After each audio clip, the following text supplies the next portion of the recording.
Vorach, bonsoir à tous. C'est un plaisir pour moi de vous retrouver ce soir pour fêter la Iloula et commémorer le souvenir d'un homme hors du commun. En effet, de la douce chaleur de Casablanca au Maroc jusqu'à la lumière ineffable de Jérusalem, nous revivrons ensemble ce soir le destin de celui qui a su allier le génie et le sourire, la grandeur et la simplicité. J'ai cité ici à Saba Debe Mishpatim le Dayan Amtsuyan, Rabbi Shalom Messa, Zerer Tzadik Vekadosh Livracha, ancien grand rabbin du Maroc, grand rabbin de Jérusalem. Alors, Rabbi Shalom a été l'autorité, le guide de milliers de juifs au Maroc, mais aussi de centaines de milliers de juifs marocains dans toute la diaspora, que ce soit en Eretz Israël, que ce soit aux États-Unis, que ce soit en France, que ce soit même en Amérique du Sud. Tous l'ont reconnu comme leur maître incontesté. À cela, il faut rajouter que sa sphère d'influence est allée encore beaucoup plus loin parce qu'il est aujourd'hui considéré comme une des autorités halachiques majeures de la fin du XXe siècle. Non seulement chez les Marocains, mais chez tous les Juifs du monde. Alors, aujourd'hui, nous allons revivre le parcours, le trajet admirable de cet homme. Avec nous, pour en parler, nous avons un aréopage de personnalités. Vous allez ce soir avoir un réel florilège de surprises, ses enfants, ses petits-enfants, des sommités rabbiniques. Et je commence d'abord à ma gauche, Rabbi Ariel Messas, grand rav de la communauté Magen David Ahavat Shalom. Tout d'abord, la communauté s'appelait Ahavat Shalom au nom de son grand-père, Rabbi Shalom Messas. Et au départ de son père, Rabbi David, elle a porté les deux noms, et Magen David et Ahavat Shalom. Il est auteur d'un livre et d'un documentaire sur son grand-père, un livre monumental qui s'appelle tout simplement Rabbi Shalom Messas, grand rabbin de Jérusalem. C'est lui qui a fondé le Beth Midrash pour les rabbinim de Paris. Rabbi Ariel, Erev Tov. Erev Tov. C'est un bonheur et un honneur de participer à cette émission à l'honneur de mon grand-père Rabbi Shalom Messas Zerer Tzadik Vekadosh Livracha en ce jour de Haskara, en ce 10 Nissan. Je suis vraiment très très ému d'être ici à Yerushalayim, dans la ville qu'il aimait tant, dans une ville qui est tellement importante pour le peuple d'Israël, d'être là et évoquer sa mémoire avec, j'imagine, des milliers et des milliers de téléspectateurs, je ne sais pas si on peut appeler ça comme ça, qui sont là avec nous et qui vont, j'en suis sûr, Bezrat Hashem, essayer de profiter de tous les enseignements que nous allons donner ce soir sur la personnalité immense qui était celle de Rabbi Shalom Messas Zerer Tzadik Vekadosh Livracha. Alors, à sa droite, Rav Toledano. Alors, le Rav Toledano était un élève du grand rabbin Hazan. Il a été aumônier général des prisons en Eretz Israël. Il s'occupe énormément de publier les manuscrits qui ont été la littérature extrêmement riche du judaïsme séfarade. C'est un cousin de la famille Messas, Rav Moshe Toledano. Et Rav Tov. Rav Tov. Nous avons le plaisir d'accueillir le fils de Rabbi Shalom. Alors, Rav Yoel. Un des fils. Un des fils. Vous êtes le premier qu'on peut recevoir. Je me fais un plaisir de vous accueillir. Tout à fait. Alors, vous étiez pharmacien à Paris. Et maintenant, nous avons le plaisir de vous accueillir ici à Jérusalem puisque vous vous êtes installé. Et vous êtes le responsable des merveilles qui m'entourent ce soir puisque c'est vous qui publiez, qui rééditez les livres du grand rabbin de Jérusalem, Rabbi Shalom Messas. Tout à fait. Ouais, bonsoir. Si je puis me permettre, je ne suis que le représentant de mes frères, l'association des frères qui avons pris, si vous voulez, la responsabilité de rééditer les livres de notre cher père. Rav Yehuda Ben Ishai.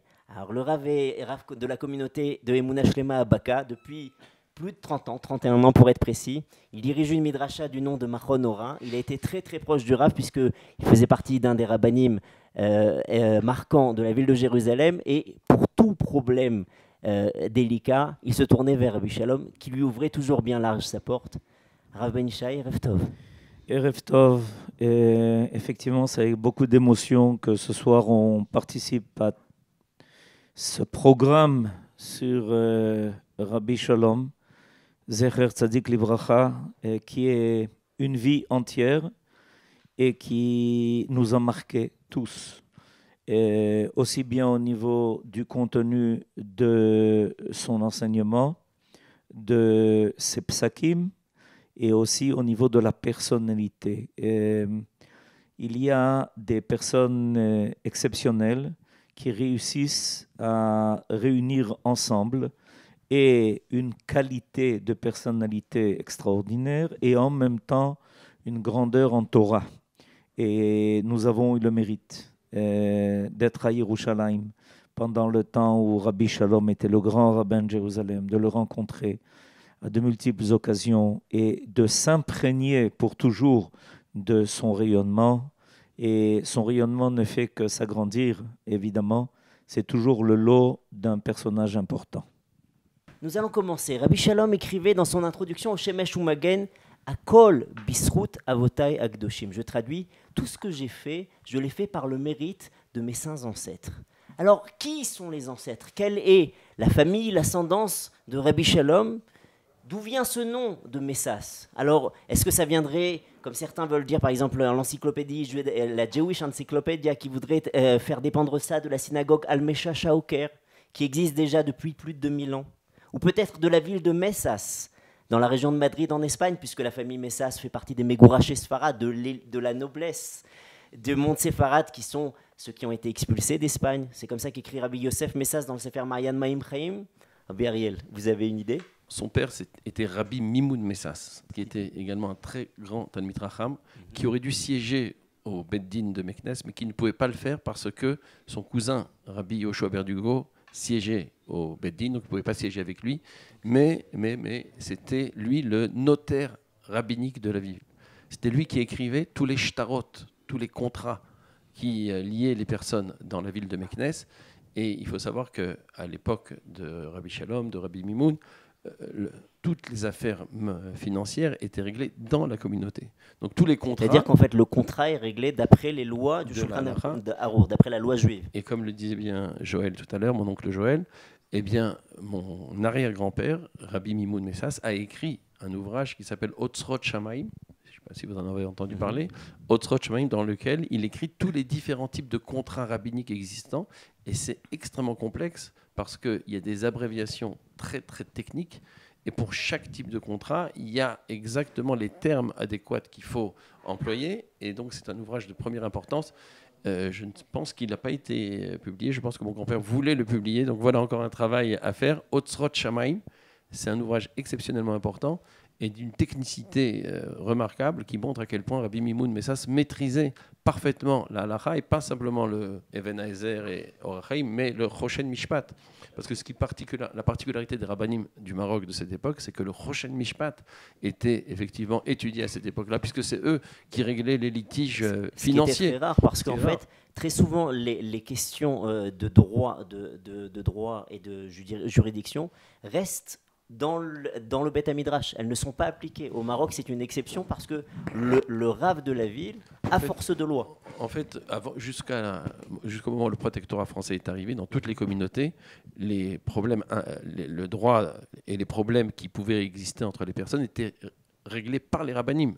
C'est lorsque la France est arrivée, lorsque l'égalité de droit est arrivée, qu'on n'a plus pu gérer les questions qui liaient les uns avec les autres par le droit rabbinique. Mais la particularité du Maroc, c'est que au Maroc, tout ce qui relève du Beddin et du droit est resté entre les mains des rabbinim jusqu'à une période très avancée. Ce qui fait qu'on peut retrouver dans la littérature rabbinique du Maroc des questions qui relèvent du Choshen Mishpat jusqu'à une époque très avancée, peut-être plus avancée qu'ailleurs. Et c'est en cela quelque chose de tout à fait particulier. Alors, dites-moi, de s'émerveiller, comme c'est là si bien décrit Rabbi Ariel, de la personnalité qu'un sage peut arriver à construire à la fin de sa vie, c'est assez classique en fait. Ce qui est encore plus important et ce qui est encore plus constructeur, c'est d'arriver à comprendre, mais comment est-il arrivé là? C'est-à-dire qu'on ne peut pas arriver à devenir un grand arbre si on n'est pas à la base un petit plant. Comment a grandi celui qui est devenu le grand rabbin de Jérusalem? Est-ce que vous avez ici des récits, des mémoires sur son enfance et comment va-t-il commencer sa carrière dans le rabbinat, donc au départ à Meknes? Vous dire, Rabbi Shalom, mon papa, je vais dire Rabbi Shalom, il est né pour la Torah. C'était un sacerdoce. Il n'est né que pour la Torah. Et pour ça, je vais vous raconter une petite anecdote importante et très émouvante qu'il a écrite dans dans un de ses livres. Mon papa, âgé déjà, marié, avec plusieurs enfants, vivait à Meknes. Et comme beaucoup de rabbanim qui avaient leurs parents, je veux dire, ils ne se souciaient pas de la matérialité. Assez âgé déjà, avec pas mal d'enfants, j'allais dire, et ils n'avaient pas le souci de la parnassa. Qui le finançait? C'était mon grand-père, Rabbi Mimoun. Et Rabbi Mimoun finançait, et puis mon père, ils habitaient dans la même bâtisse, si vous voulez, au premier étage, m'a-t-on raconté. Et mon grand-père, qui s'était remarié après la perte de sa femme, sa première femme, donc la maman de mon papa, un jour, vous dire, on dit à papa, à Rabbi Shalom, ton père te cherche dans les deux rues de Meknes. Hein. Oui, il a dit, mais c'est bizarre, je l'ai déjà vu, j'ai vu ce matin. Il va à sa rencontre, il le trouve, et il le prend bras dessus, et il lui dit, mon fils, je vous la fais courte, hein, il lui dit, mon fils, tu sais, jusqu'à présent, tu n'as pas eu de problème, tu ne manqueras jamais de rien, je m'occupe de tout, etc. Mais tu sais, maintenant, je me suis remarié, et puis, dans la Torah, il est marqué que une mitzvah importante, c'est que tu dois être responsable dans ta famille et de les farnesses, ton épouse, de nourrir et de subvenir aux besoins de ta famille. Donc, ce n'est pas pressant, mais il faut que tu prennes ça en considération. Et le voilà qu'il a lâché. Mon papa, juste après, la première chose qu'il a faite, il est parti ouvrir la synagogue et il a ouvert le Echal. Et il s'est mis à pleurer et à parler avec Kaviachol. Il a parlé avec Akadosh Baruch Hu. Et il lui parle, il lui dit, voilà, tu sais, moi, je suis né que pour toi, que pour ta Torah. Et je ne veux pas aller travailler. Et ça ne m'intéresse pas, je veux rester dans le monde de la Torah. Mais c'est vrai, mon père me l'a rappelé, que c'est une chova d'être responsable de la famille. Mais seulement, je ne sais pas comment je vais faire. Je ne veux pas travailler et en même temps, je veux rester dans la Torah. Comment faire? Et il pleure, et il pleure, et il pleure, et il pleure. Et il referme le Echal HaKodesh, il quitte la synagogue, et voilà qu'on le cherche. Rabbi Shalom, il dit, mais c'est pas possible, qu'est-ce qui se passe aujourd'hui? Il lui dit, mais on t'attend au Talmud Torah. Talmud Torah, c'était l'école principale qu'il y avait à Meknes, où tout le monde passait par cette école, il y avait 4000 élèves. Et il ne savait pas que ce qui s'y tramait là-bas, on était en fait en train de nommer le directeur de l'école Talmud Torah.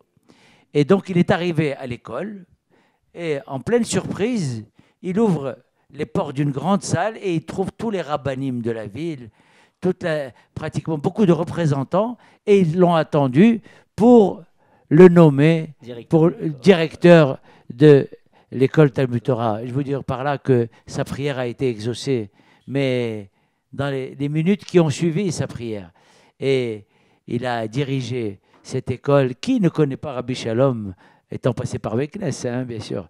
Il y avait Rabbi Shalom qui a dirigé l'école Talmud Torah. Donc il est resté dans le Kodesh, et il a eu sa parnassa, et il a étudié tout le long de sa vie à Meknes pour atterrir après à Casablanca difficilement. Plus de 30. Alors, donc Rabbi Shalom est déjà, comme vous l'avez dit, très jeune. Toute sa vie, c'est la Torah. L'histoire veut qu'à l'âge de 14 ans, il avait étudié chez le Hav Beddin de Meknes, Rabbi Yoshua Berdugo. Et qu'un jour, l'endroit qu'il adorait, c'était la bibliothèque du Rav Berdugo. Tout à fait. Et un jour, il se retrouve là-bas, et il y avait toutes les questions qu'on lui avait adressées. Et Rabbi Shalom s'assoit, il commence à regarder, et puis il y a une question qui l'intéresse. Alors il dit, ah bah tiens, j'aurais peut-être une idée. Il commence à écrire. Et après, il dit, bon, il faudrait que je vérifie. Il commence à sortir des livres, et les livres commencent à s'amonceler sur la table. Et en fait, il écrit tout simplement toute la réponse tout entière. Et à ce moment-là, le Hav Beddin de Meknes rentre. Et il lui dit, qu'est-ce que tu fais? Il dit, bah, j'ai pris quelques notes. Il lui dit, montre-moi les notes. Il regarde et lui dit, que tu étais très doué, je le savais. Mais jusque-là, c'est hors du commun. Et là, Rabbi Shalom il a raconté à ses élèves, c'est comme ça qu'ils me l'ont raconté, qu'à ce moment-là, il a eu un tel plaisir d'être un Talmid Chacham qu'il savait que toute sa vie, ça allait être pour la Torah. Et cela, c'est de là que va commencer donc sa carrière rabbinique. Il va y sortir donc son premier livre sur les halachot de Kashrut, qui s'appelle Mizrach Shemesh à 17 ans. C'est à ce moment-là où il écrit. À 25 ans, il sera publié. Il va diriger le Talmud Torah, comme vous l'avez si bien raconté. Il va ouvrir une yeshiva à Meknes aussi, qui s'appelle Keter Torah. Est-ce que Rav Ben Shai voudrait nous raconter d'autres choses? À côté de notre communauté à Baka, il y avait l'Ulpan Etzion. À cette Ulpan Etzion, il y avait des élèves. La directrice de l'Ulpan Etzion m'a demandé de venir enseigner aux élèves. Une partie, c'était des gens qui venaient d'Afrique du Nord, qui venaient du Maroc.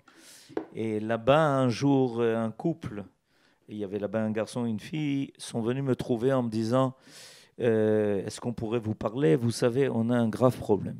Alors, je leur dis qu'est-ce qui se passe? Ils disent on voudrait se marier, on se connaît.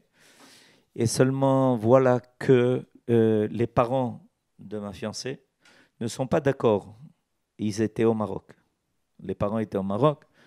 Alors, je leur dis pourquoi ils ne sont pas d'accord. Ils disent parce que ma fiancée a une sœur qui est plus grande qu'elle. Et la sœur n'étant pas mariée, les parents ne sont pas d'accord pour que ma fiancée se marie avant que sa sœur ne se marie. Alors écoutez, je leur ai dit, puisque c'est une affaire qui se passe avec des gens au Maroc, je vais aller trouver Rabbi Shalom, Zichrono Livracha. Je suis allé trouver Rabbi Shalom me dit, mais c'est une vieille histoire ça.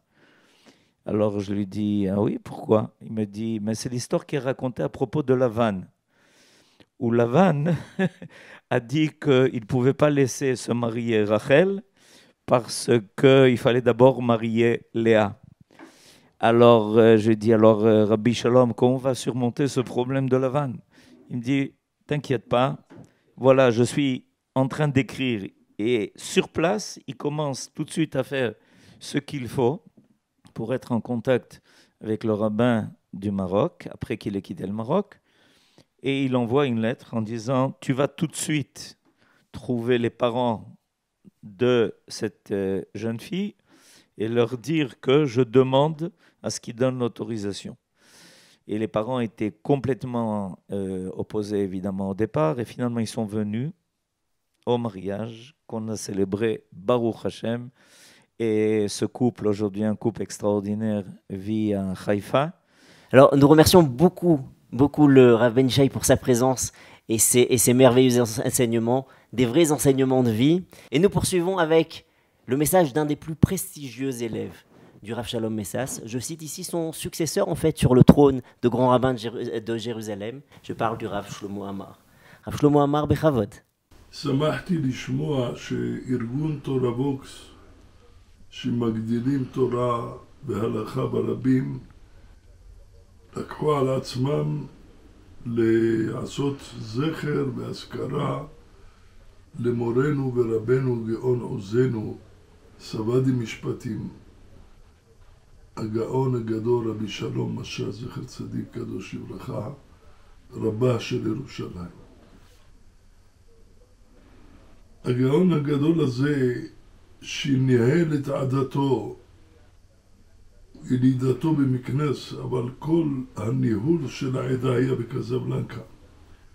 מאז שאני הייתי קטן מאוד, הייתי הולך לבית ספר בן 6 שנים, הייתי רואה אותו יוצא עם חבריו הדיינים, והוא כמלך בגדוד, וכל העם עומדים נרגשים למראה פניו ההדורים, הוא וכל הרבנים שהיו איתו, רבי משה מלכה מכאן, רבי יצחק חזן והרב בן עמרה ואחרים, זכר צדיקים וקדושים לברכה.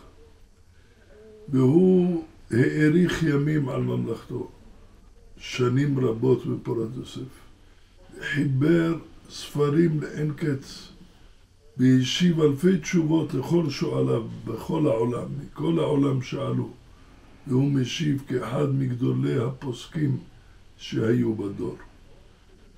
וגם לא חסך עצמו גם בזקנותו, והלך כיתת רגליו ממקום למקום להביא דבר השם בדרשותיו הנפלאים, לחזק את העם בלימוד התורה ובעבודת השם.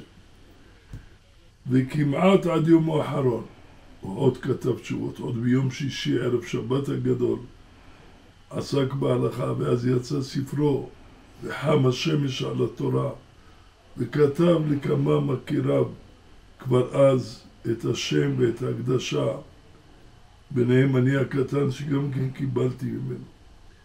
היה עניו ומשיב לכל אדם, אני הייתי צעיר לחסית, והיה לי התכתבות עניפה איתו, והוא השיב בכל פעם, התייחס לכל מה שהגבתי עליו, וחזר והעמיד את דבריו בעוז, בגאון ובתפארת. ובליל שבת קודש של של שבת הגדול, נסתלק האדם הגדול בענקים הזה לעולמו, והשאיר אחריו שממה גדולה בעולם. בפרט אנשי עדתנו, כל יוצאי צפון אפריקה, שראו בו המנהיג והכתר של כולנו.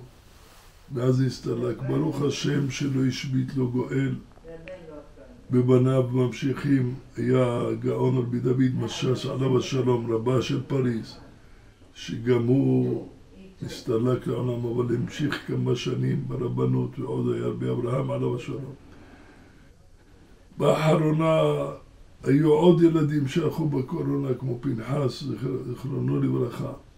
הקדוש ברוך הוא יאמר די, וזכותו תעמוד לבניו וצאצאיו שמשמרם.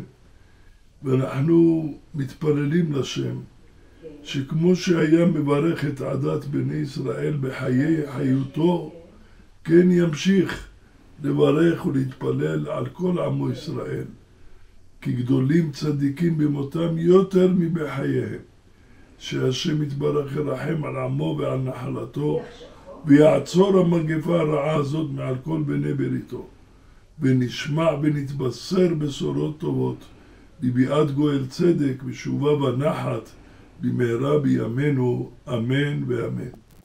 Merci beaucoup, Kvod Harav Amar.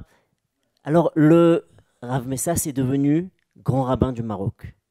Pendant toute cette carrière-là, où il a, ce qui est rare et exceptionnel, de merveilleux rapports, entre autres avec d'abord tous les juifs du Maroc, il arrive à réunir tout le peuple sous sa houlette, mais aussi d'arriver à obtenir le respect de la population locale, et tout particulièrement du roi du Maroc. Rabbi Shalom allait le bénir 2 fois par an. Le roi était extrêmement content de cela. Et même lorsqu'il viendra en Eretz Israël, il continuera à le bénir chaque année. Même en dehors du Maroc, il continue à prier pour le roi du Maroc. Alors, comment est-ce que quelqu'un qui est arrivé au sommet continue à rester un Talmid Chacham, non plus un homme politique, mais un génie de la Torah? Je me tourne vers le Rav Ariel. Voilà. Alors, il y a quelque chose de très important à rappeler, c'est que lorsque mon grand-père était à Meknes, qu'il était donc directeur d'école, il est devenu directeur d'école, mon oncle Joël l'a très très bien raconté, eh bien, mon grand-père raconte que lorsqu'il finissait sa journée de travail, vers 4h, 5h, il rentrait à la maison et il raconte qu'il a fondé une yeshiva chez lui à la maison. Il raconte que des élèves venaient étudier avec lui et ils étudiaient au plus haut niveau. Ils étudiaient Be'iyun, c'est-à-dire en approfondissant les textes de la Torah. Et de cette étude-là, des soirées de Rabbi Shalom à Meknes, sont sortis 2 ouvrages majeurs. Le premier, Bet Shemesh, sur le Rambam. Des chidushim extraordinaires. Je crois que ça, il avait déjà commencé lorsqu'il était plus jeune. Mais surtout, de cette période-là, sont sortis les Tvuot Shemesh. Les Tvuot Shemesh, les psakim de Halacha, qui ont fait connaître Rabbi Shalom en tant que posek, en tant que dayan, et qui lui ont permis de devenir ensuite grand rabbin et dayan à Casablanca, et par la suite lui ont permis de devenir le Rav Rashi de Yerushalayim, puisque ce sont ces ouvrages qui l'ont fait connaître en Israël. Et en Israël, il a continué à écrire, et il a écrit les Shemesh Umagen, qui sont des développements de ce qui a été fait dans Tuvot Shemesh, de nouvelles questions, mais aussi des approfondissements sur les premières questions-réponses qui ont été faites au Maroc.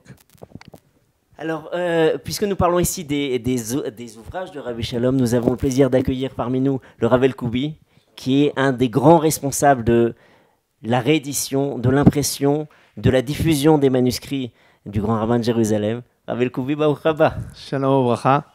C'est pour moi un grand honneur d'être là pour parler de cet ouvrage, de ces ouvrages magnifiques de Rabbi Shalom. Rabbi Shalom, on va dire, on peut tracer 3 points très importants dans les ouvrages de Rabbi Shalom. Le premier point, c'est le point du passé. Rabbi Shalom a pris comme point d'honneur de rééditer, d'imprimer, de sauver les manuscrits des rabbins marocains qui l'ont précédé. Il était issu d'une illustre famille, la famille d'un côté Messas, avec son père Rabbi Mimoun, son grand-père Rabbi Shalom, son arrière-grand-père Rabbi Zikri, ensuite Rabbi Mordechai, etc., jusqu'à le Giroush Sfarad, donc l'expulsion des Juifs d'Espagne.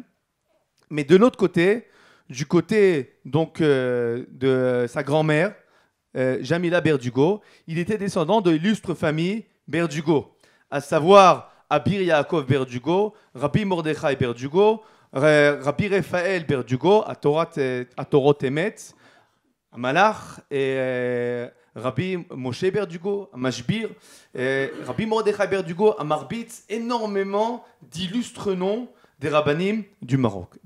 Et Rabbi Shalom a pris sur lui de prendre tous les écrits de ces rabbanim qui ont été transmis par son oncle Rabbi Yoshua Berdugo et de les imprimer.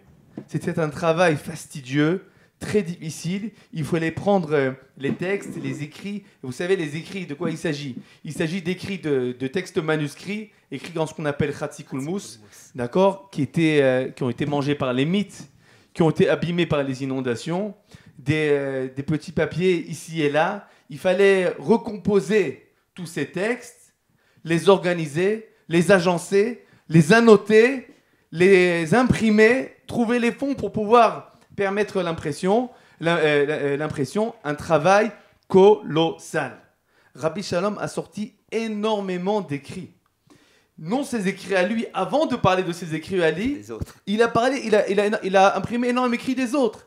Il a imprimé le Gvul Binyamin de Rabbi Binyamin El-Kriev, le Divrei Mordechai, Rabbi Mordechai Berdugo, Edut Beyakov, Rabbi Yaakov Berdugo, Divrei Yosef, Rav Peninim, le Torot Emet, énormément d'ouvrages, plus d'une vingtaine d'ouvrages, pas à lui, aux ancêtres, mais pas qu'à ses ancêtres à lui direct, les grands noms du judaïsme marocain.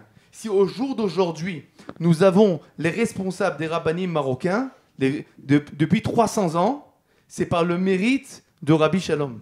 Il nous a sauvé tout ce qui est responsable, les vieux responsables des rabbanim de Meknes. Donc un travail colossal, et on va dire un travail gratuit. C'est pas le travail de travailler sur ses écrits, c'est faire attention au passé, à la tradition ancestrale du judaïsme marocain. Je crois que c'est ce qu'on va retrouver après même dans sa pensée halachique, le respect du minhag, de la coutume, de savoir être posté sur les épaules des géants, de savoir de qui on descend et de pouvoir respecter ses coutumes. C'est réellement quelque part un petit peu l'essence de Rabbi Shalom. Maintenant, vous parlez ici de livres, et comme l'a si bien expliqué Rabbi Ariel, ce sont donc ces livres qui vont le faire connaître dans le monde tout entier. Non. Et en Eretz Israël, lorsque le Rav Pardes quitte ce monde, on cherche un grand rabbin pour Jérusalem. Et on commence à réfléchir, et il y a quelqu'un qui intéresse tout le monde. C'est Rabbi Shalom, grand rabbin du Maroc. Il semblerait qu'il soit taillé sur mesure pour remplir ce poste de la plus belle des manières. Avec le soutien enthousiaste du Rav Ovadia Yosef, qui était grand rabbin d'Israël à l'époque, avec son alter ego, donc le grand rabbin ashkénaze, le Rav Goren. Le Rav Goren. Les deux vont faire le maximum pour soutenir la candidature de Rabbi Shalom. Alors, il y a tout un chemin qui est passé d'ailleurs par votre papa qui était le messager, Rabbi David. On va demander à Rabbi Shalom ce qu'il en pense, il donne son accord, et l'élection en effet va le porter à un des rôles les plus prestigieux du judaïsme, grand rabbin de Jérusalem. Pour nous parler un petit peu de toute cette période, Rabbi Shalom, grand rabbin de Jérusalem, je me tourne vers le Rav Toledano. En vérité, pour parler de Rabbi Shalom en tant que grand rabbin de Jérusalem, il était plus que grand rabbin de Jérusalem. Rabbi Shalom était le rabbin du monde Sepharad. En général, quand on parle du grand possèque, du possèque le plus important du monde séfarade, on parle de Rav Ovadia Yosef. Et à juste titre. Seulement, le Rabbi Shalom Message représentait le judaïsme de l'Occident de l'Orient, on appelle le Ner HaMa'arav. Et donc, Rabbi Shalom en venant en Israël, il va un peu retourner la situation, puisque les Juifs du Maroc qui sont venus en Israël, ils ont vu qu'ils étaient sous l'influence de la forte personnalité de Rav Ovadia Yosef. Rav Ovadia Yosef, comme décisionnaire, a pris un certain nombre de décisions qui contraient les minagim qui étaient au Maroc et qui étaient aussi pratiqués par les Juifs d'Afrique du Nord. Et en Israël, les gens étaient troublés. Et je peux donner plusieurs exemples, et je donne deux, trois exemples. Par exemple, quand il s'agissait de faire la bénédiction sur le Hallel à Rosh Chodesh. Ou par exemple, lorsqu'il s'agissait des Piyutim. Ou par exemple, quand il s'agissait d'ajouter de l'eau le Shabbat d'une théière, de l'eau chaude, d'ajouter dans la Srena. C'est donc le Tchoulint Sfaradi. De l'eau chaude qui était déjà sur la plata, bien sûr, qui était déjà sur la plata. Et nous, comme on permettait, on va dire interdisait. Je ne vais pas rentrer ici dans toute la dialectique rabbinique, je dis l'essentiel. Et donc, il y a plusieurs points. Il y a beaucoup de points sur lesquels on voit qu'il y a eu des changements, il y a une diversité de pensées entre Rabbi Shalom et d'un autre côté le Rav Ovadia Yosef.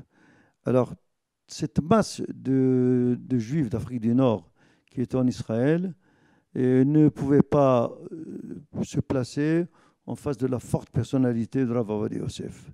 Et donc, lorsqu'il est venu Rabbi Shalom en Israël, ils ont vu en lui un géant, ils ont vu en lui une personnalité exceptionnelle qui va faire retourner la situation et va nous permettre de revenir à notre passé. Puisque nous étions habitués de faire un certain nombre de choses, puis on nous dit ici que c'est interdit, et alors les gens étaient troublés, il y avait des conflits dans les synagogues, et grâce donc au Rabbi Shalom Essash et à tout ce qu'il a écrit, et il a écrit avec un respect extraordinaire pour le Rav Ovadia. Il avait un amour pour lui extraordinaire. Et je voudrais, c'est réciproque, exactement. Je voudrais, mère, que le Rav Ovadia Yosef, non seulement qu'il l'aimait, il le respectait, il lui a demandé même d'écrire une introduction sur un de ses livres. Et cette introduction, c'est extraordinaire, comme il a pu intégrer tous les livres de Rav Ovadia Yosef dans une poésie, forme poétique. Quelque chose d'extraordinaire de voir ça. Donc en fait, ce que vous nous dites ici, c'est que malgré cette discussion halachique, pour arriver à perpétuer les minhagim marocains, c'est exactement Hillel et Shammai. Voilà, ils n'étaient pas d'accord sur plusieurs points, mais nos sages nous disent qu'ils n'ont jamais cessé de se marier entre eux. Et ils s'aimaient profondément. Et comment ils pouvaient se marier entre eux lorsqu'il y avait des choses qui étaient question de mamzerut? C'était quelque chose lorsque le Beth Shammai permettait, et puis il interdisait, donc une question de mamzerut, de hiboum. C'est une chose qui est étonnante. Et on voit vraiment qu'ils n'ont jamais cessé de se marier entre eux. Donc, c'est-à-dire que les uns et les autres, ils chuchotaient. Il ne faut pas prendre cette fille, il ne faut pas prendre cette fille, il faut prendre. Parce que c'est notre psaque, c'est pas votre psaque. C'est comme ça qu'on a commencé. Mais il reste quand même un immense amour entre les deux. Voilà. Et donc, mais il avait un amour extraordinaire. Il l'appelait Yedidi Be'or'eni. Oui, la lumière, plus que cela, la lumière de mes yeux. Est-ce que vous vous rappelez de la photo qu'il y avait dans son salon? Tout à fait. Et une grande photo, et mon maître m'a raconté, donc quand on rentrait ensemble, il y avait une grande photo de Rabbi Shalom avec le Rav Ovadia ensemble, et Rabbi Shalom qui lui disait, tu vois, Rav Ovadia, il était d'accord de prendre la photo avec moi. Et qu'il portait une telle affection, un tel honneur, que Rav Ovadia lui rendait la manière dont, autant certaines personnes, Rav Ovadia, quand il n'est pas d'accord, il sait agir de façon très tranchante. Quand il parlait de Rabbi Shalom, il en parlait avec un immense amour. Merci infiniment, Rav Toledano. Merci beaucoup de tous vos enseignements, de tous ces témoignages. Nous avons le plaisir de recevoir avec nous Amir Tapiro. Alors, vous nous venez tout droit de Strasbourg, vous êtes le président de la communauté, vous étiez le président de la communauté de Strasbourg, vous êtes à la base le petit-fils du Rav Eliakim. Nous en avons parlé tout à l'heure, c'était le Rav, le Dayan, le juge de la grande ville de Casablanca, la plus grande ville du Maroc, la plus grande ville du Maghreb, et par la suite, vous êtes devenu aussi le gendre de Rabbi Shalom Messas. Alors, nous continuons donc dans le monde de la halacha. Je me tourne ici vers les deux Harayot, les deux lions qui sont autour de moi, Rabbi Ariel El-Koubi et Rabbi Ariel Messas. Alors, le Rav Ariel El-Koubi est celui qui publie les livres de Rabbi Shalom Messas. Mais auparavant, il faut aussi préciser que c'est l'arrière-petit-fils de Rav Yosef Messas, qui était en fait l'oncle de Rabbi Shalom, qui est à la fin, qui était Rav Ameknes, Rav par la suite à Haïfa, et aujourd'hui il dirige un séminaire rabbinique parmi ses multiples activités. Alors, est-ce que Rav El-Koubi, vous pourriez nous expliquer ce qui a fait toute la spécificité des décisions halachiques de Rabbi Shalom Messas, cette notion du minhag, de la coutume, de remettre le minhag au centre de la halacha? Quel a été le travail de Rabbi Shalom dans ce domaine? On va dire qu'il y a deux points principaux dans ce travail de Rabbi Shalom. Le premier point, comme on l'a dit auparavant, Rabbi Shalom était le transmetteur de tout le patrimoine halachique des 300 ans qui l'ont précédé. Tous les livres, Torah Temet, Gvul Binyamin, tous les livres qu'on a précisés avant. Et tous les livres de Rabbi Shalom, tous ces responsables vont avoir le chidouche, la spécificité, qui vont s'appuyer sur tous ces textes anciens.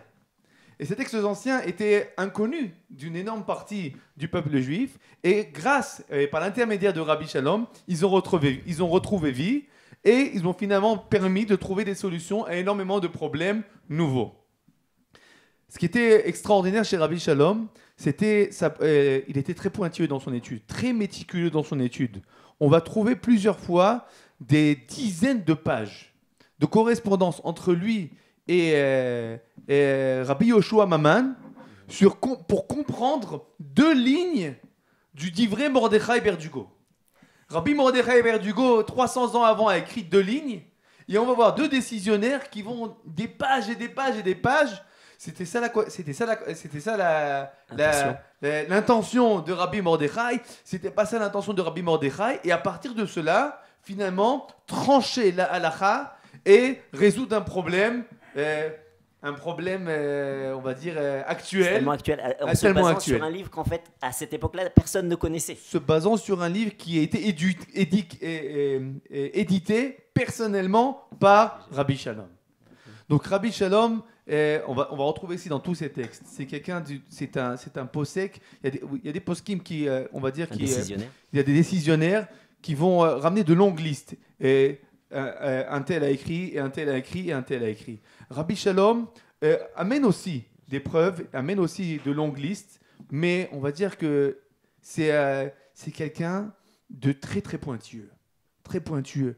Il va prendre le texte du Shulchan Aruch, ce qui est marqué dans le Shulchan Aruch, et chaque mot va être pesé.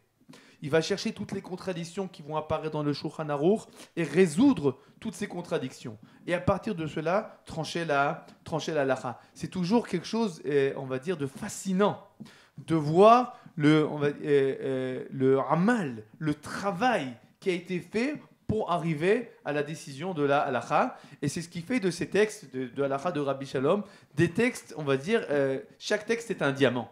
Chaque texte est une nouveauté qu'on ne peut pas reproduire. On ne peut pas dire un tel a écrit. Non, c'est Rabbi Shalom tout neuf. Du tout neuf de Rabbi Shalom. Ça, c'est d'un côté la nouveauté personnelle de Rabbi Shalom.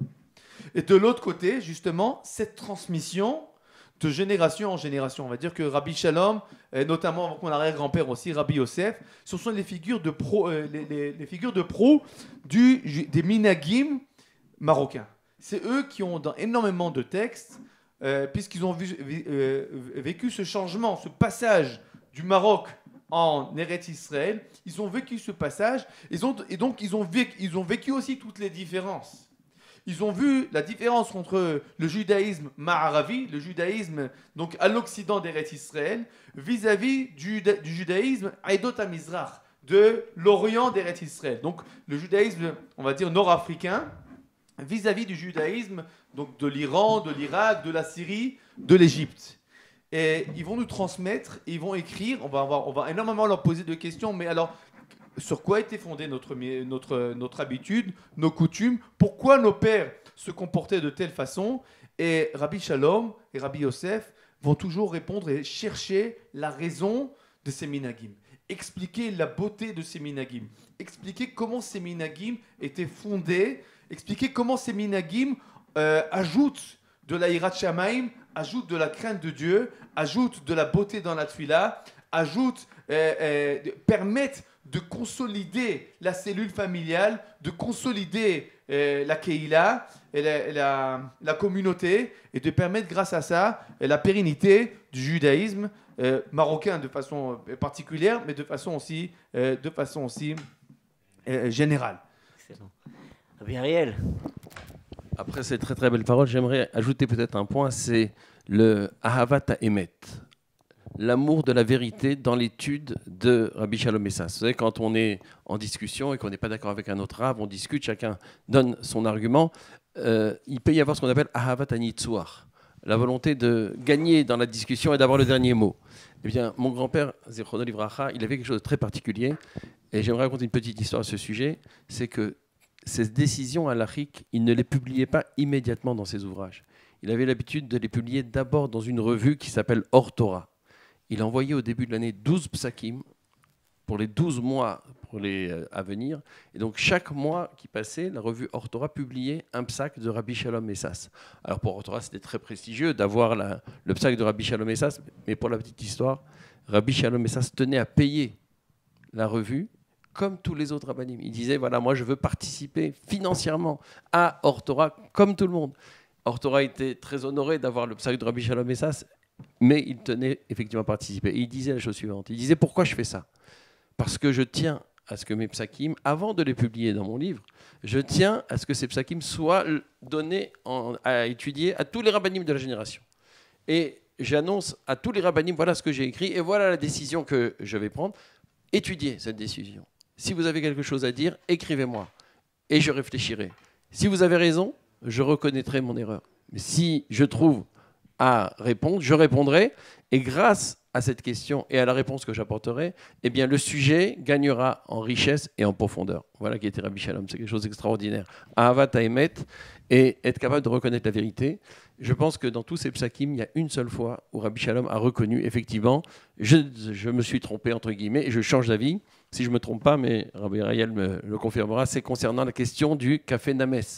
Pendant Shabbat, la café Naves pendant Shabbat, est-ce qu'on peut mettre Keli Rishon ou est-ce qu'il faut mettre avec Keli Rishoni? Voilà, c'est une question sur laquelle Rabbi Shalom a dit, voilà, jusqu'à présent je pensais comme ça, et maintenant je pense différemment.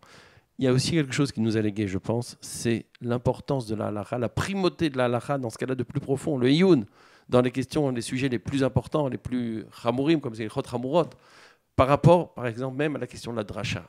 On sait que la Gemara dans Sanhedrin dit Kvod Chachamim Yinchalou. Les darshanim, ceux qui font de belles drachot, ceux qui sont capables de raconter de belles histoires et qui arrivent à attirer l'attention du public, ils ont parfois plus de kavod, plus d'honneur que les chachamim qui étudient la Torah du matin au soir, qui sont dans les Rashi, dans le Tosot, dans le Maharsha, et qui étudient des choses qui ne parlent pas au grand public. Eh bien, Rabbi Shalom, et Rav Shlomo Amar l'a dit à de nombreuses reprises, il avait ces deux qualités. Il était capable de parler au plus grand public et d'avoir les foules qui écoutaient ses propos et qui se délectaient de chacune de ses paroles, mais également, il était capable d'approfondir la halakha dans ce cas-là de plus pointu, de plus aride a priori pour le grand public, mais dans ce cas-là de plus profond. Et il nous a légué un message et un enseignement, c'est que l'étude de la halakha, dans ce cas-là de plus iyun, comme on dit aujourd'hui, dans ce cas-là de plus profond, c'est ce qu'il y a de plus important. Rabbi Shalom a attendu la fin de sa vie pour publier les drachot qu'il a écrits sur la Torah. Un autre Rav se dit, attends, les drachot c'est bien, ça attire le public, ça me fait connaître. Non, il a attendu la fin de sa vie. Et quand on lui disait, mais pourquoi tu publies pas tes drachot? Il disait, non, j'ai mes shelot ou tshuvot, j'ai mes psakim, j'ai mes halachot, ça passe avant tout. Et il savait, il sentait que lorsqu'il publierait le Vechama Shemesh quelque part, ce serait peut-être la dernière de ses publications, et c'est effectivement ce qui s'est passé. J'aimerais rajouter un petit point, si possible, c'est la question de la modernité. Comment Rabbi Shalom s'est mesuré avec la modernité dans ses psakim, et déjà très jeune. Moi, j'ai fait une fois une table des matières, c'est quelque chose qu'il faudrait faire. non pas par sujet, mais par date de parution. Et on va se rendre compte que depuis l'âge de 17 ans, Tavrej Petet, déjà, il y a des publications dans Tevuot Shemesh. Et ensuite, ce serait très très intéressant de refaire la publication, non pas par sujet, mais par date de publication. Et on va se rendre compte que très jeune, il a posé la question de la minuterie pendant Shabbat, à Meknes. Il faut que je vous raconte ça, parce que c'est trop mignon. C'est extraordinaire. Le Gramma Beshabbat. La minuterie à Meknes pendant Shabbat, comment ça se faisait? Alors, il décrit le fonctionnement de la minuterie pendant Shabbat. Il dit... Il y avait de l'électricité. Non, mais vous, sérieusement. Pour ça, je pose la question très sérieusement. Ça devait être exceptionnel. Rabbi Shalom raconte comment l'électricité est venue à Meknes. Et il raconte comment les ruelles qui étaient sombres la nuit se trouvaient illuminées. Et il remercie Akadosh Baruch Hu pour cette merveille. Pour lui, c'est extraordinaire de voir les rues tout d'un coup le soir illuminées. Et la question de la minuterie s'est posée comment? Il raconte qu'à l'époque, on avait des réveils. Alors, certains d'entre nous, certains de ceux qui nous regardent ce soir ont peut-être connu ces réveils mécaniques. Qu'on remontait, et lorsque l'heure choisie arrivait, eh bien le réveil se mettait à sonner et le mécanisme s'enroulait sur lui-même. Vous voyez, il y avait la clé comme ça qui s'enroulait.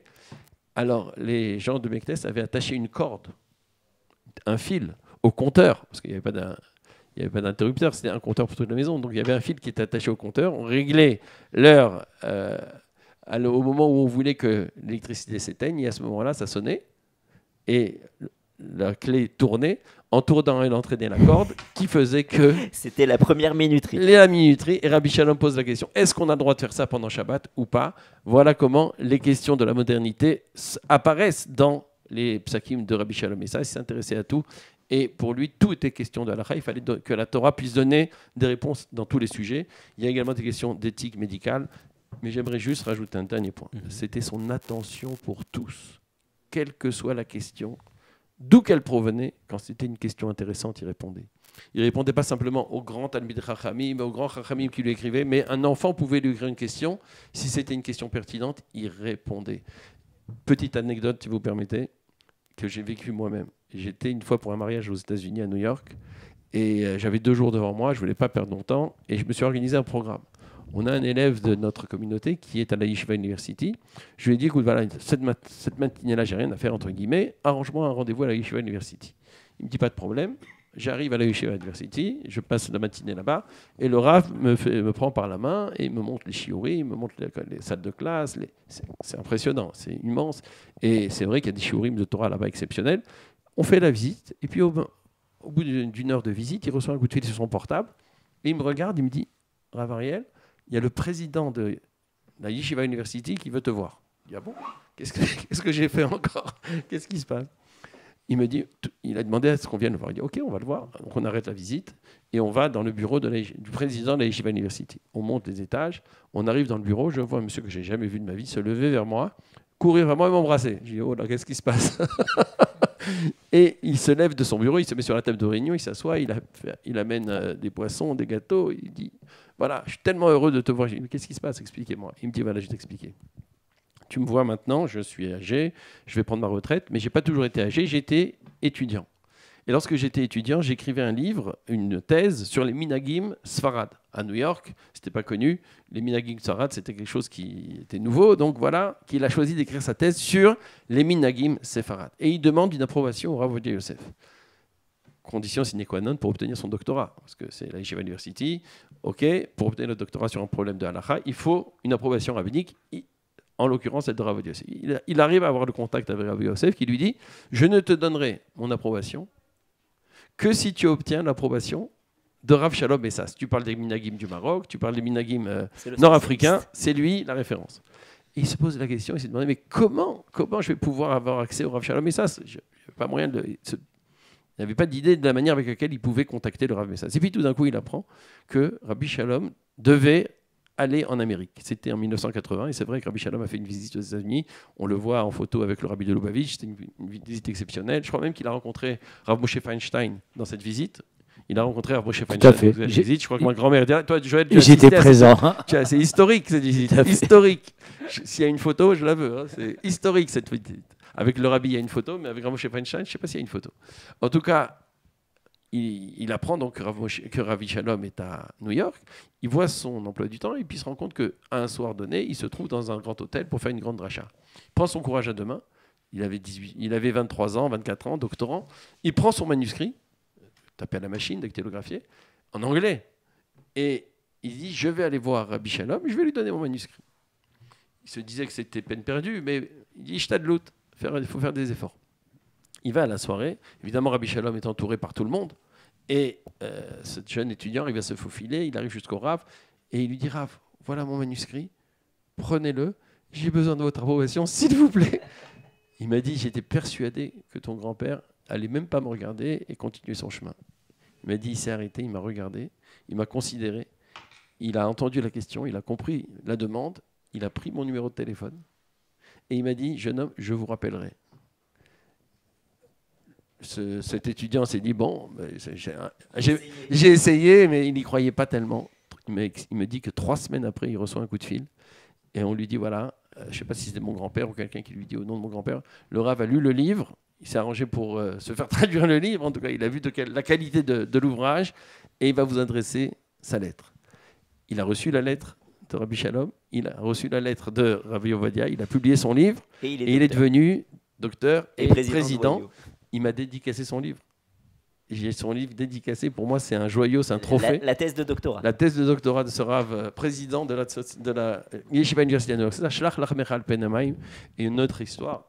J'étais avec un groupe de rabbins dans le cadre de mes fonctions au centre de formation rabbinique que je dirigeais sous la direction de mon papa Zichrono Livracha, Rabbi David Messas.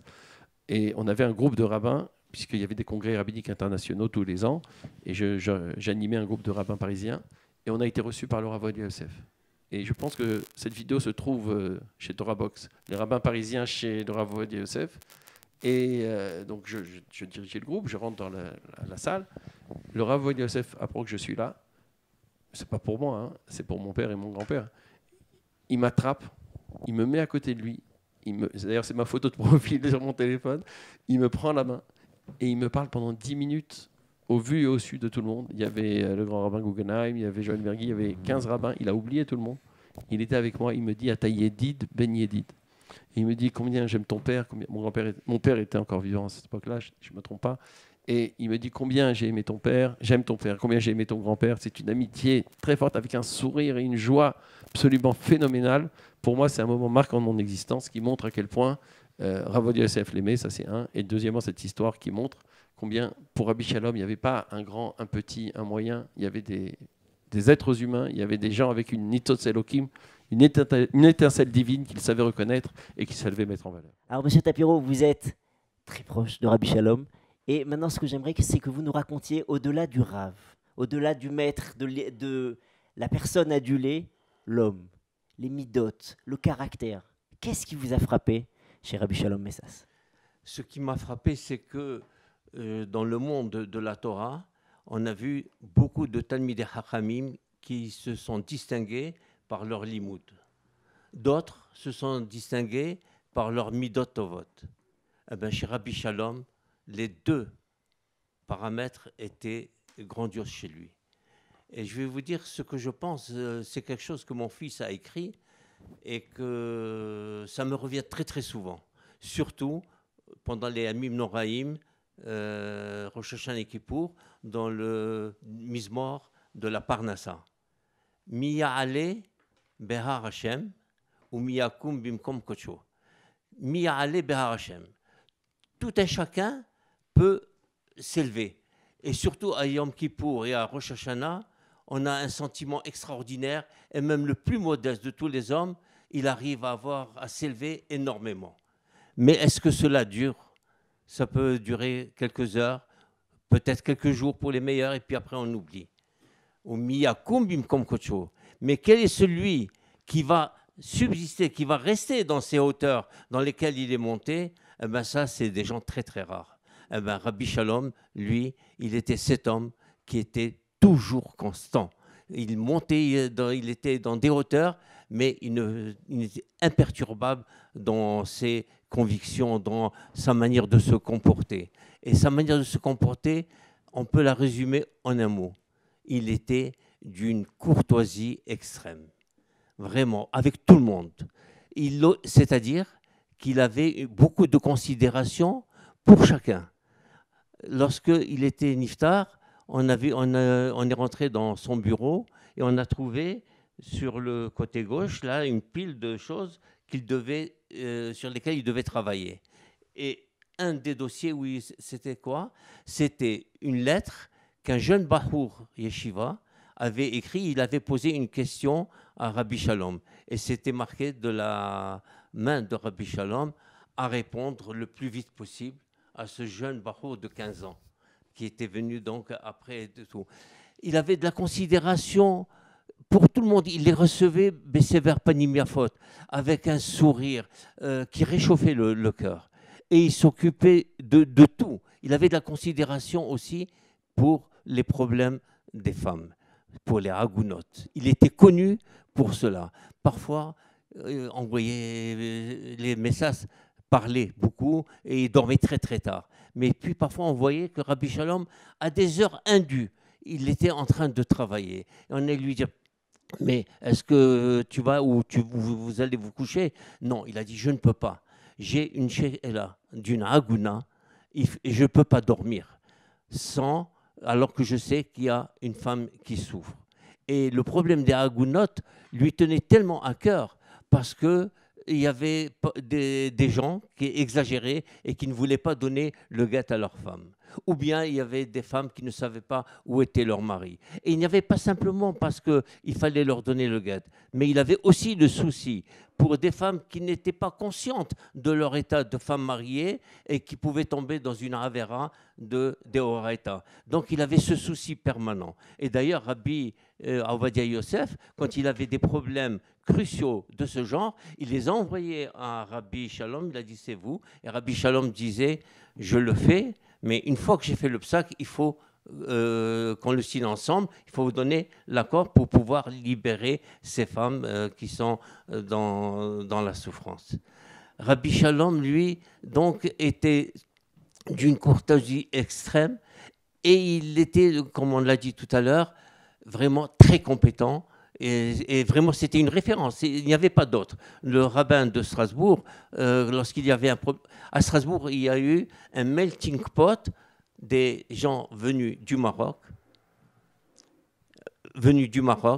d'Algérie, et on était mélangés avec les Ashkénazim. Donc il y a eu à un certain moment une confusion, il faut faire ceci ou cela, comme les Marocains ou comme les Algériens, comme les Ashkénazim, ça dénotait. Et lui, quand il y avait souvent des problèmes, il fallait trancher. Il disait, quel est le minhag?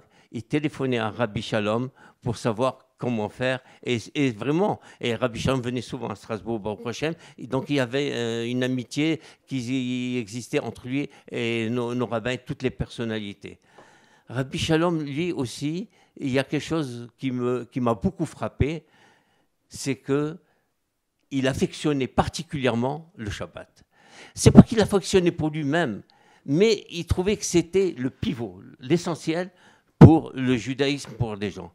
Et il souffrait du fait qu'il y a des gens religieux, pratiquants, Shomrei Shabbat, mais qui, parfois, si l'heure de le Shabbat entrait à 6 heures, bon, ils arrivaient à 6h05, 10 ou bon, quelques minutes, les gens pensaient que quelques minutes de plus ou de moins, c'est pas grave, etc.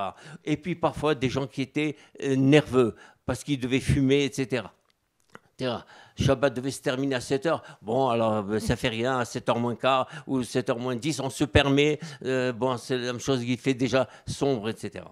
Alors lui, il disait, c'est une très très grande erreur de faire ceci. Et il s'appuie sur quoi?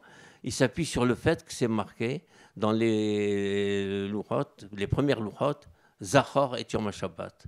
Souviens-toi du jour du Shabbat. Et dans les deuxièmes louchot, c'est marqué, donc Zachor, c'est-à-dire, souviens-toi, il faut faire les mitzvot assez. Et puis dans les deuxièmes louchot, dans le Vait Hanan, c'est marqué Shamor et Yom Shabbat. C'est-à-dire garder. Et garder, c'est-à-dire ne faites pas les lotaasé, les interdits. Hein. Faites attention aux interdits. Et il dit, ceci a été dit Bedibour Ehad, Zahor et Shamor, en une seule parole, c'est que, bon, ça a beaucoup d'importance et l'un déteint de l'autre, etc. Alors il dit, Shamor, c'est vrai, ça veut dire garder, se garder de transgresser les lois du Shabbat, les 39 travaux du Shabbat et leurs dérivés. Il dit, mais Shamor, ça veut dire aussi attendre le Shabbat. D'où il le sait? Il dit, parce que c'est marqué que lorsque Yosef, il avait fait ses rêves, les enfants, les frères et tout disaient, mais tu rêves, c'est pas des choses réelles, etc. Mais Yaakov Avinu, il a dit, Ve'aviv, Shamar et Adavar, c'est-à-dire qu'il attendait, il savait que ça allait se réaliser. Shamar et Adavar, c'est-à-dire qu'il attendait que la chose se réalise. Donc il a dit le Shabbat, Shamar, il faut l'attendre. Et il prend comme exemple les Hachamim, ce que disent dans la Gemara, que des Hachamim, ils étaient prêts avant le Shabbat et ils sortaient dans les champs, etc. Ils disaient, on va aller accueillir la reine Shabbat. Et lui, je vais vous dire, je l'ai vu de mes propres yeux, ce n'est pas un enseignement qui était en l'air, je le vois encore assis, préparé, prêt pour le Shabbat, bien avant. C'est pas simplement quelques minutes, mais 1 heure, 2 heures avant le Shabbat, il était assis, il avait un verre de thé devant lui, il avait une revue de Divrei Torah, il lisait, et il attendait le Shabbat comme ça, et il a mis en garde les gens, il a dit, faites attention, vous croyez qu'1 ou 2 minutes après le Shabbat, ça n'a pas d'importance. Il a dit, cette minute ou 2 avant le Shabbat, c'est exactement comme celle du jour de Shabbat à midi, elle a la même importance. Donc il faut que vous soyez conscient de la gravité de ne pas observer le Shabbat exactement à l'heure. Et il donne une très très belle image, très facile. Il a dit, si quelqu'un, un gardien d'un jardin, où est-ce qu'il doit être? S'il est au milieu du jardin, il ne peut pas garder vraiment tout le jardin. Il faut qu'il soit à l'entrée du jardin. Donc, faites attention pour le Shabbat. Donc, et d'ailleurs, je me rappelle aussi que Rabbi David, son fils, quand il parlait, il était venu souvent chez nous, etc. Il commençait un discours le vendredi soir. Il dit, mon père me disait toujours que pour Shabbat, il faut toujours parler du Shabbat. Merci beaucoup, Monsieur Tapiro. Alors, je me tourne maintenant et j'accueille avec grand plaisir le Rav Tapiro. Tout simplement, votre fils qui est donc Graham, il est enseignement dans une des plus prestigieuses yeshivot de Jérusalem, la yeshivat d'Atraïm. Vous avez fondé vous êtes Rosh Kollel d'un collège qui s'appelle Darkei Shalom. En effet, au nom de votre grand-père, donc de Rabbi Shalom Messas. Ce collège a donc été fondé avec l'aide, le soutien et à l'initiative de votre papa, donc Monsieur Tapiro, et de votre beau-frère, le Rav Ariel Abirsera. Est-ce que vous pourriez nous parler de la Atmada, de l'assiduité à l'étude, de la manière d'étudier de Rabbi Shalom Messas?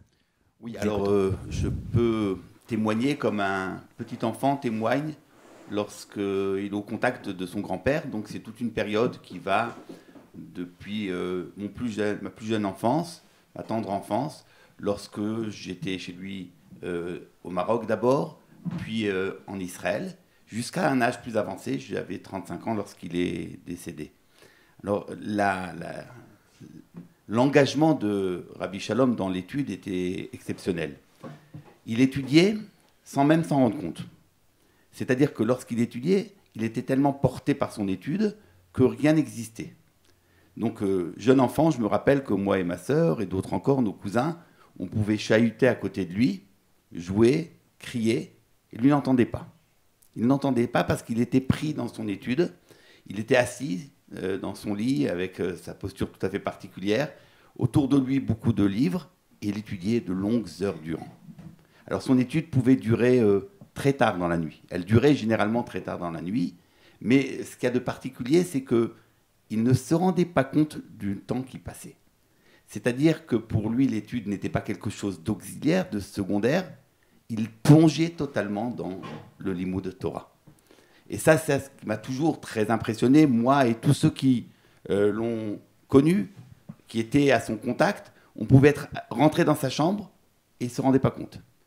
Il fallait véritablement attendre un moment où il levait les yeux pour pouvoir lui parler. Ce qu'il y avait dans sa Torah, et qui nous a toujours charmés, c'était une véritable Torah Traïm, une Torah de vie. Sa vie et la Torah, c'était la même chose. Il vivait pleinement la Torah et elle était en totale harmonie avec tout ce qu'il faisait. Tout. Et donc c'est pour ça que cette vie était riche. Riche pas simplement d'études, mais tout ce qu'il organisait dans sa vie, dans sa journée, était dans une parfaite harmonie. Alors il y avait le temps de la tfila. Le temps de la tfila qui était fait qu'Emoné Margaliot, c'était chaque mot qui était dit avec ferveur, avec grâce, dans ses allées et venues lorsqu'il faisait les Birkot HaShachar avant de commencer sa tfila, et qui nous réveillait, nous, on était réveillés tôt le matin au son de ces brachot qu'il faisait. Puis il y avait l'étude, de longues heures d'étude, mais aussi le temps de la shira. Et j'ai souvenir qu'une fois, parce que je revenais de Ponyovitch de temps en temps, et pour le voir, et donc je rentrais dans le bureau, à Rehov Ravatzelet, où il officiait, et après, quand il avait fini faire ce qu'il devait faire, on partait en voiture avec son chauffeur, et on allait aux différents endroits où il devait se rendre. Et c'était le moment où il me demandait « Qu'est-ce que tu étudies ?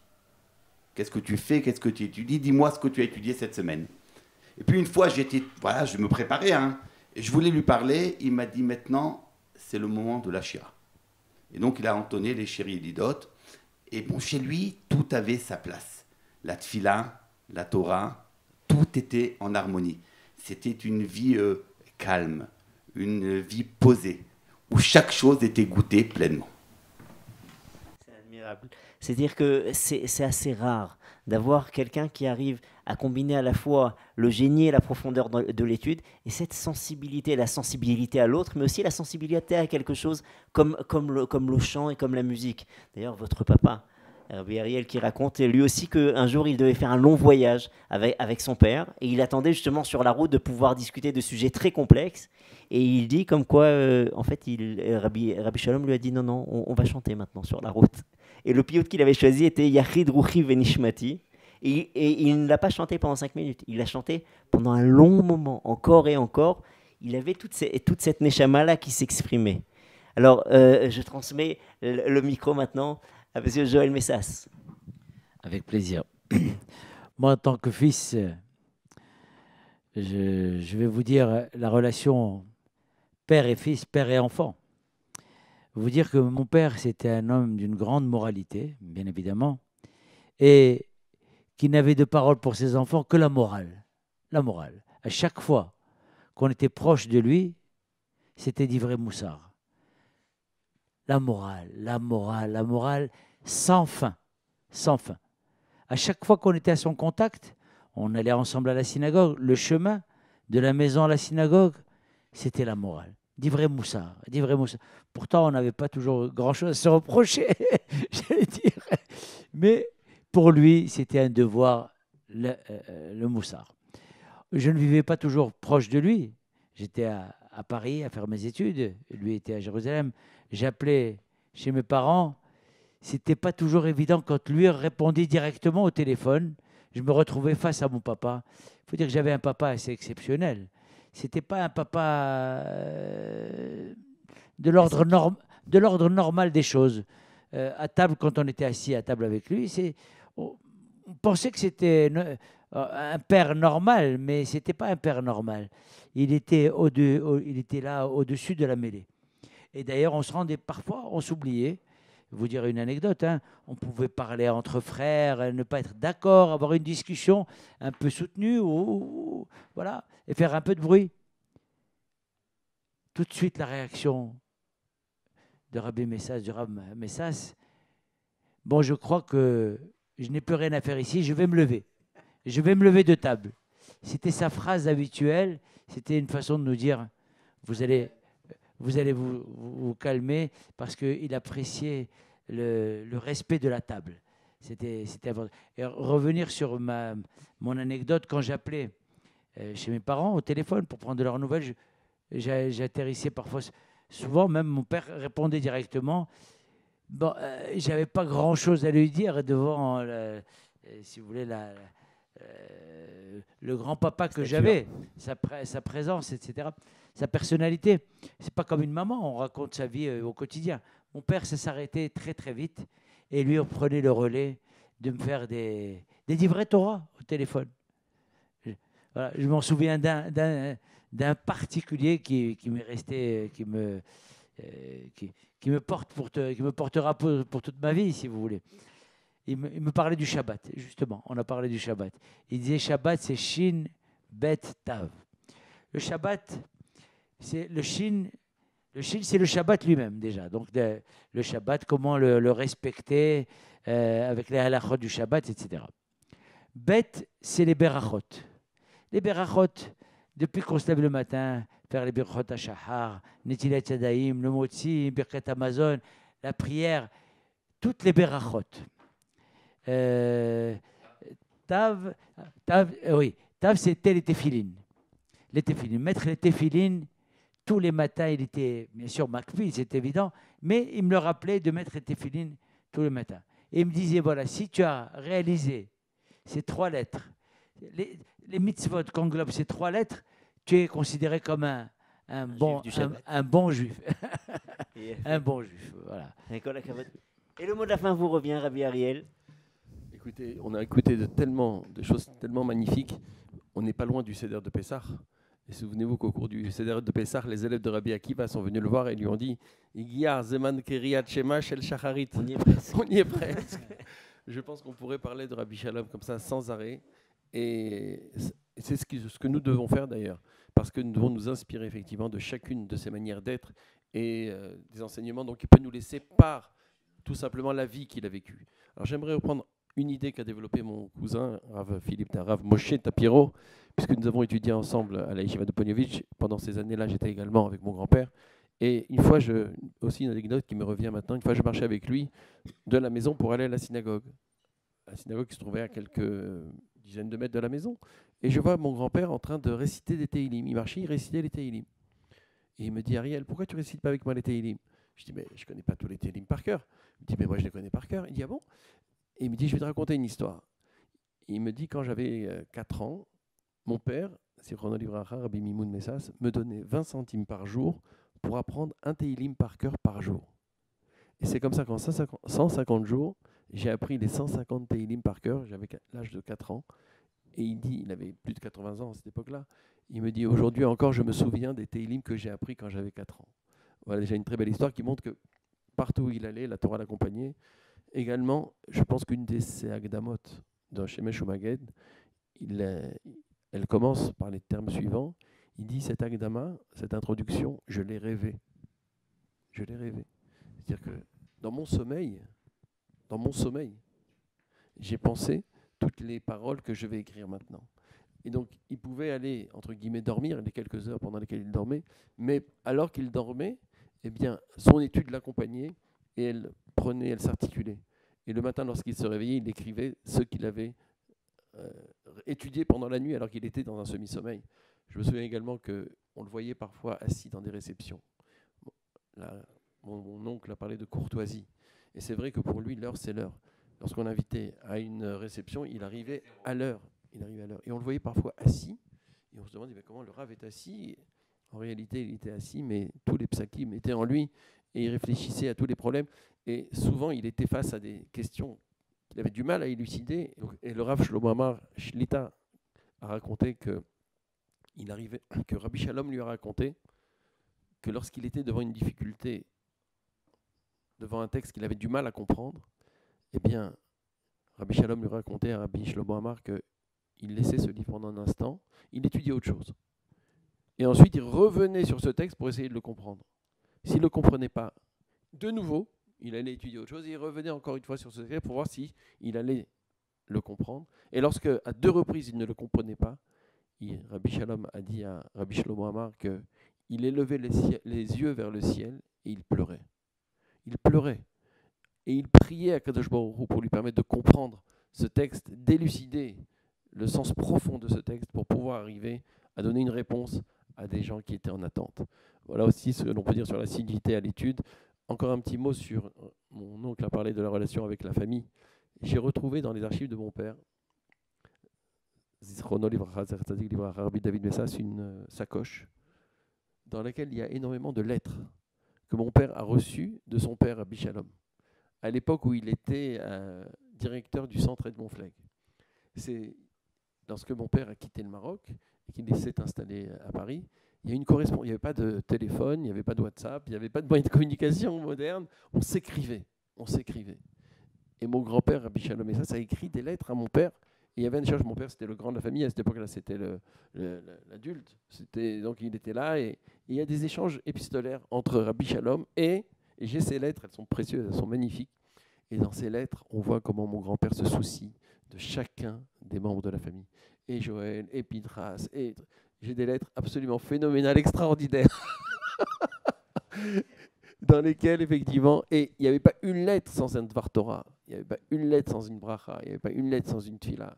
L'attention d'un père, c'était le père de tout le peuple d'Israël, mais comme l'a écrit mon père dans le livre que j'ai réalisé à la mémoire de mon grand-père, l'article que Rabbi David a écrit sur Rabbi Shalom, c'est mon père. Et il dit, tu étais le père de tout le Ham Israël, mais tu étais aussi mon père. Et je peux vous dire que j'ai le souvenir de discussions halachiques entre mon père et mon grand-père quand Rabbi Shalom venait à Paris pour Pessah, parce que la famille, c'était fondamental. Il fallait absolument qu'il vienne à Paris une fois par an, et ça durait 4 semaines, ou plus. Et il était avec chacun de ses enfants, il faisait les zdarim avec la famille. Il laissait Jérusalem pendant un temps pour venir et s'occuper de chacun de ses enfants. Et pendant cette période, mon père étudiait avec Rabbi Shalom, mon grand-père, et je les voyais discuter, alors je ne comprenais rien parce que c'était en judéo-arabe. Il faut voir des discussions halachiques en judéo-arabe sur les problèmes de Yorédéa, c'est exceptionnel. Et je les voyais discuter, se disputer presque en termes de halakha, c'était merveilleux à voir. Il y a une petite anecdote également, c'est que mon père, Zichrono Livracha, raconte dans les Spédim qu'il a dit sur mon grand-père que chaque fois qu'il rentrait dans son bureau à Paris en tant que grand rabbin de Paris, la première des choses qu'il faisait tous les matins, c'était de se précipiter vers son téléphone et de passer un coup de fil à Jérusalem pour parler avec mon grand-père et échanger avec lui sur les questions halachiques du moment à Paris.